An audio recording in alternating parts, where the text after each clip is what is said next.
Hey everyone, welcome back to Singularity. I played a tiny bit more on my own between the last recording and this one. It's pretty late now. I'm kind of tired, but I wanted to come play this for a little bit more because I've got some new things. So first I got size comparison. The Webb telescope boasts a primary mirror over six times the size of Hubble's, yet thanks to advances in materials science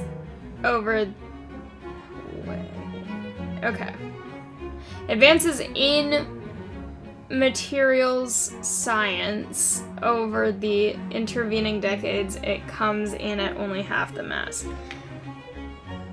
That grammar threw me off for a second. Okay.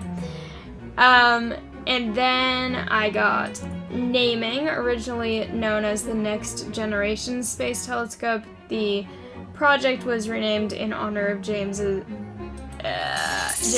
Webb in 2002. Webb's leadership helped establish scientific research and innovation as core goals of NASA. Mission objectives. The Webb telescope has a number of ambitious goals on its to-do list. It will peer into black holes, search for new exoplanets, and look back to the beginnings of the universe. Nice. Then there is development, which is... it took 25 years to complete the James Webb telescope from its conception in 1996 to launch in 2021. Many new technologies needed to be invented along the way. An incredibly ambitious undertaking, it took vast amounts of money, labor, and time to get the job done.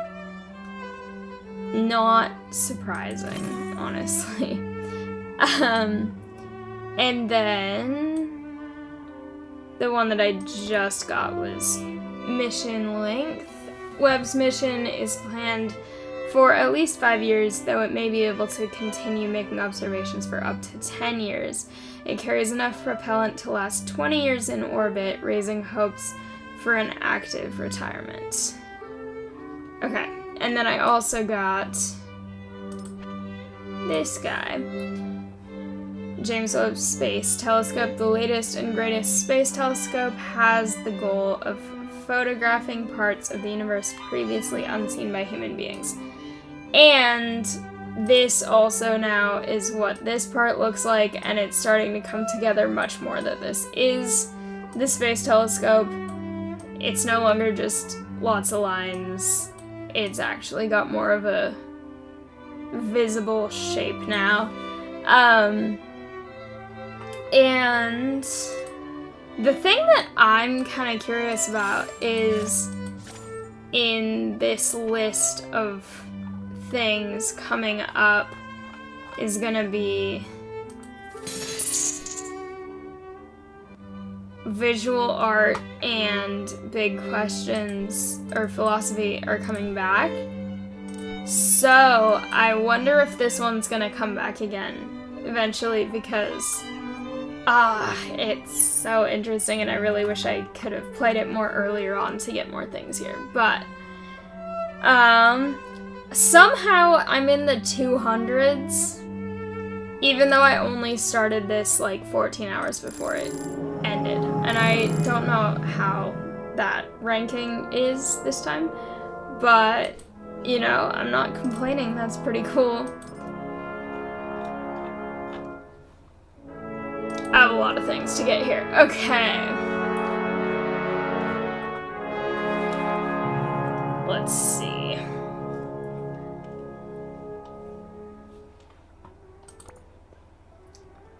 Deer are one of the most common wild animals on Earth, with habitats ranging from the forest of North America to the tundra of the Arctic. They chew cud like cows, and most species have antlers. And Cosmos loves to yell at them out the window. Beavers are large semi-aquatic mammals known for the broad, flat tails. Mostly nocturnal and living on waterways, they use their large teeth to cut down trees and build dams. Food source. Deer have been an important source of food for humans since Homo erectus first evolved. The earliest hunter-gatherer societies tracked and hunted deer, and many cave paintings feature them prominently. Even today, deer are one of the most commonly hunted animals by humans. Okay.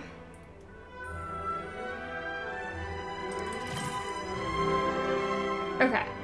Rhinos have horns on their noses that are made of keratin, the same substance that makes up human hair and nails. These horns are used for defensive purposes as well as for foraging for food. Let me click it. Foraging for food and water and guiding calves. Alright.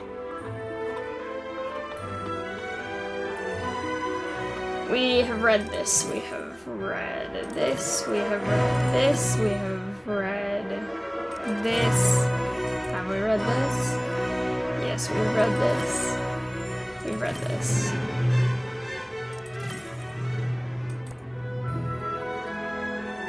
We've read this.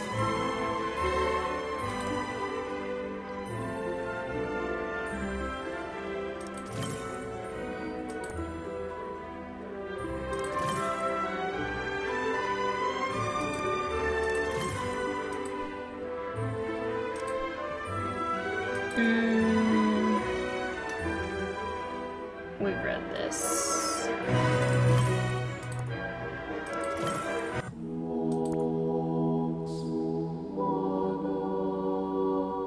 That just changed music very suddenly.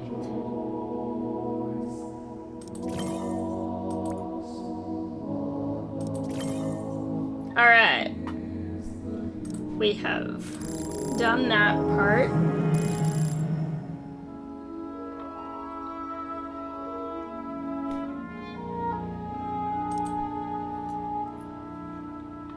Okay.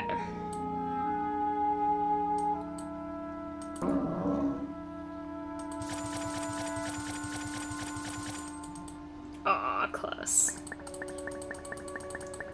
This one's gonna take a while.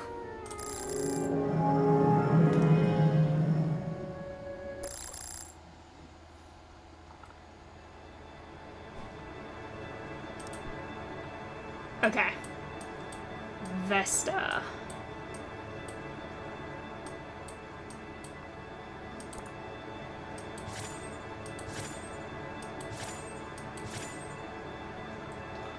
This needs so much.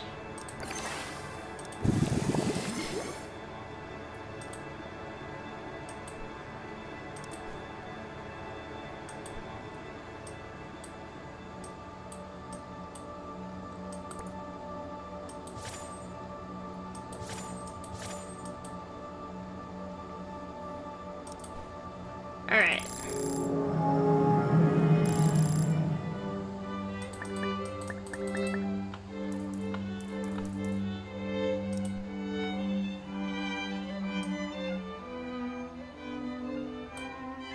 This video is probably going to be pretty short just because so many of the things take so long now.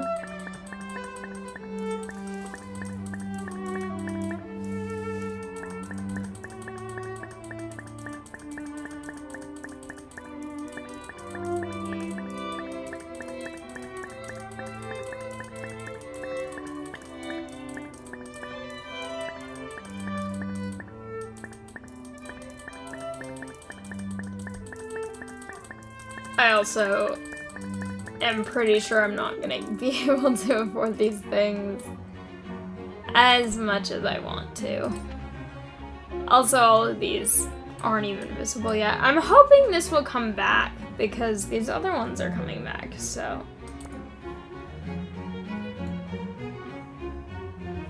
I'm gonna just read the things that I know I can't get anyway, just to read them. So, cleared name. Concerns were raised implicating James Webb in the Lavender Scare. a discriminatory purging of LGBT plus federal employees in the 1950s.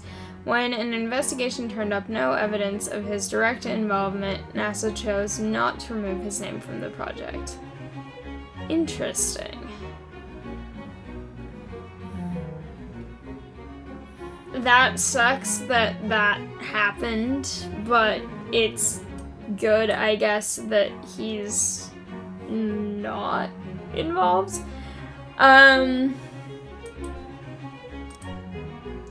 We were actually talking about this in one of my classes, how people should just stop naming things in science after people necessarily, because it keeps coming out that people that things are named after, particularly in ornithology, have been discovered to be actually pretty terrible people, and so there's this whole movement to try to rename some things.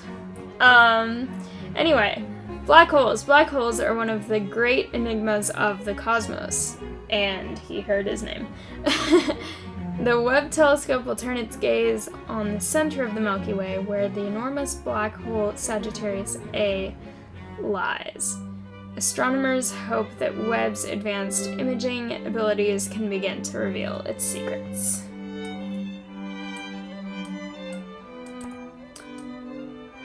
Okay, budget.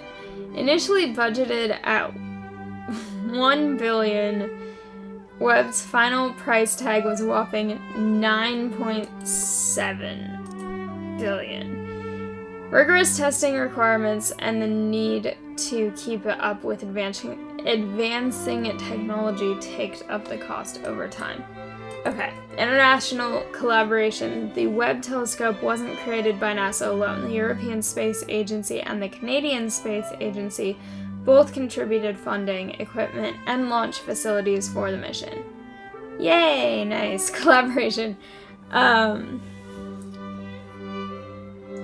Yeah, that is one thing that's, like, kind of weird about... Well, it's weird... I don't know if weird is the right word.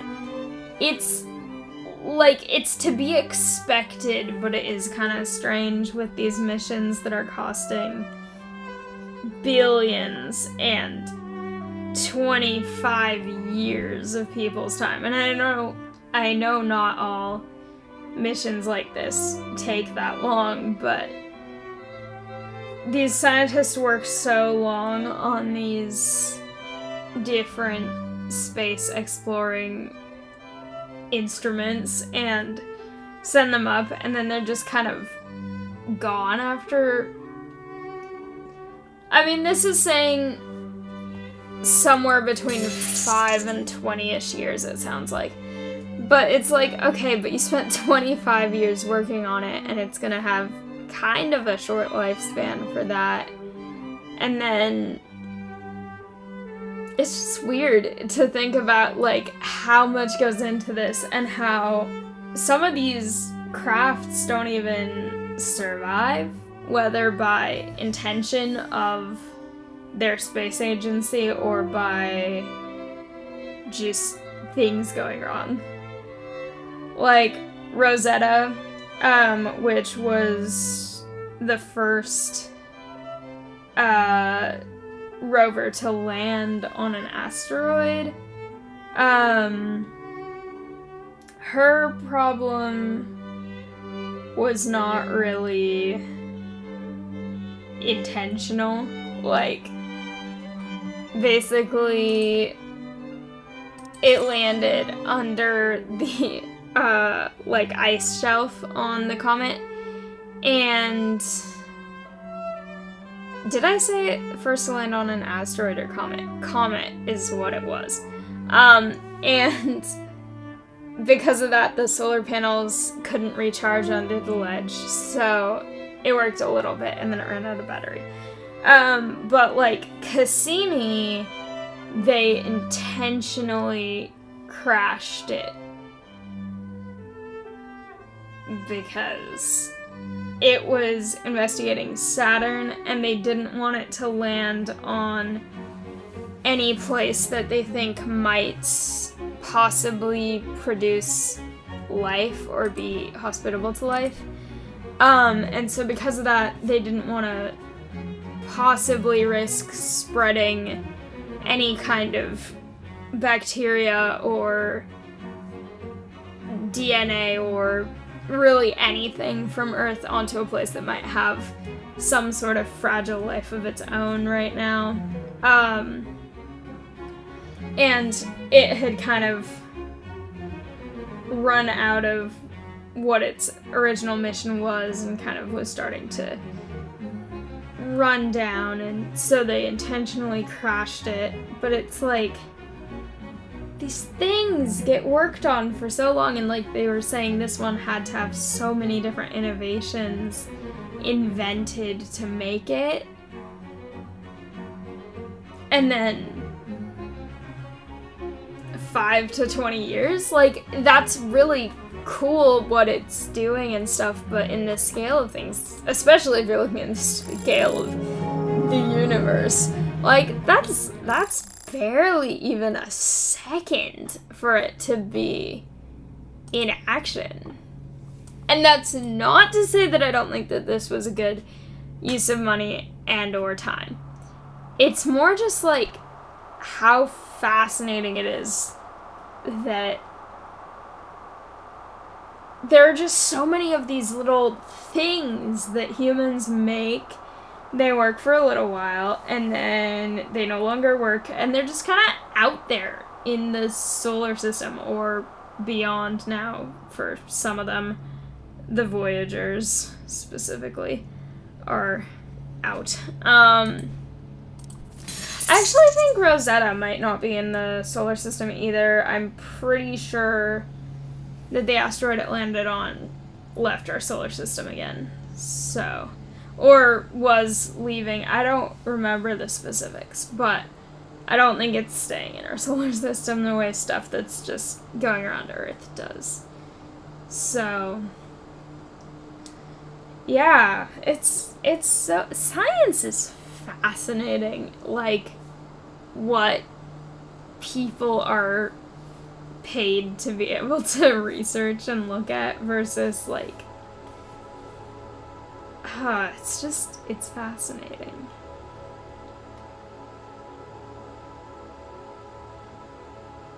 Like I said, I'm tired, so I don't know if any of this is making sense the way that I'm trying to make it make sense in words. But yeah, it's just so interesting that it's like, okay, well, we've got however many billion for this project, and then it's also such a huge gamble too, because like I was saying, things go wrong unpredictably, like Rosetta ending up under that little ice shelf. Like, these things just happen. And there's one where the whole reason that it didn't even leave the atmosphere, I believe it just kind of combusted, was because it was another situation with like the international collaboration. But some of the people working on it were using metric and some were using like inches and feet. And so, I mean, I don't know, I'm laughing. It's really serious, but essentially it was making these really, really big issues where something about it wasn't calibrated right because of this unit conversion thing, and then the whole thing exploded or crashed or something. And that's really not what you want when it comes to, like, a ship that you spend however many billions or millions or whatever, and so many years and so many people's time and effort to make. Yeah.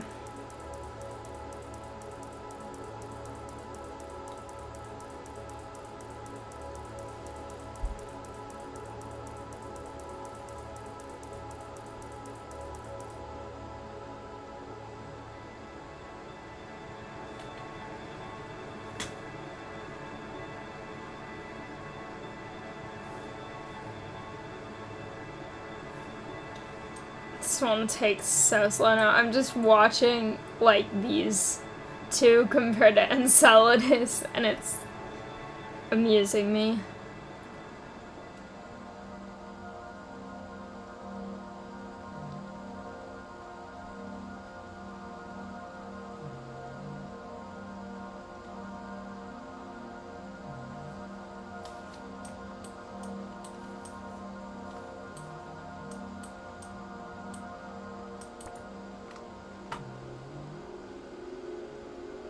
I feel like I should level up some of these other things so they'll just go faster.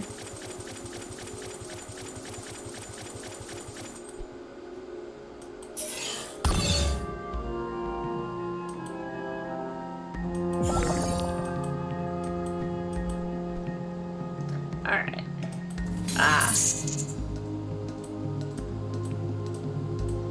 Vesta's so expensive.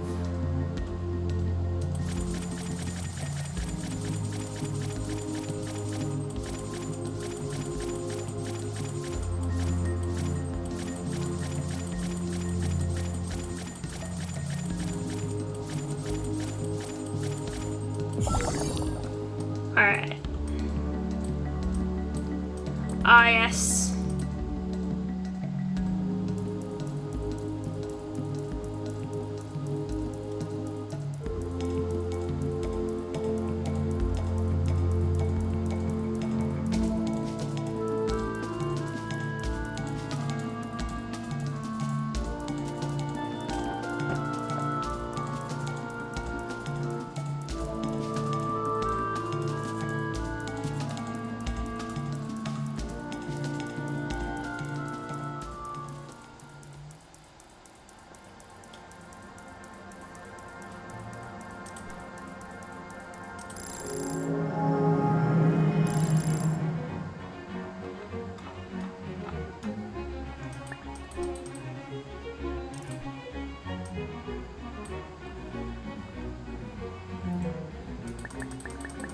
$20 million is still nowhere close to what I actually need for this.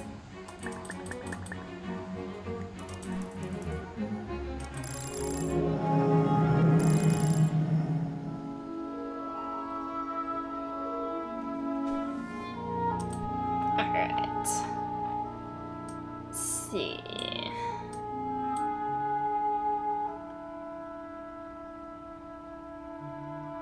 Okay. Still nothing here that I can do.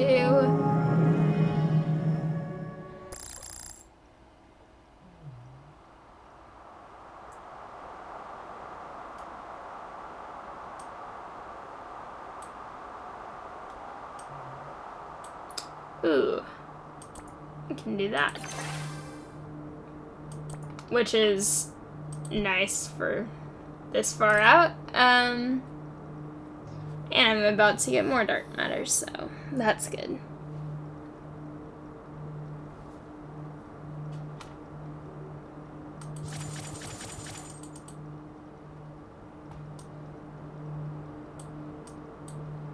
Yay, it's about to finish. This one goes so slow, even slower than Saturn, which is saying something. Because I've already had to level up Saturn to get it to go fast.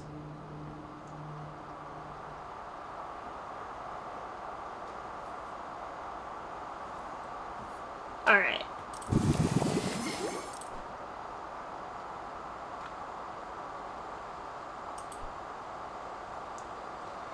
It's kind of not very much progress that I can do right now just because I need to earn a lot to rank up Vesta, and then this whole simulation will be done for this one and I get to restart it again, and then this one is also very close to being restarted because I technically could, but I have these three, and then this one's ending soon anyway, and I definitely won't be able to afford these other things yet. Somehow I'm below 2,000 now in rank, and I don't know how, because I've not been doing much, but I have these 3 and then this one is also very close to being restarted because it I technically could, but I have these three, and then this one's ending soon anyway, and I definitely won't be able to afford these other things yet. Somehow I'm below 2,000 now in rank, and I don't know how, because I've not been doing much, but This is gonna be a really short video, but I'm gonna leave this episode here. Thank you all so much for watching. I hope you liked it. Hopefully next time we come back, I will have more things to do. And it also probably won't be when I'm so tired. But if you liked it, please like, comment, and subscribe, and I'll see you next time. Bye!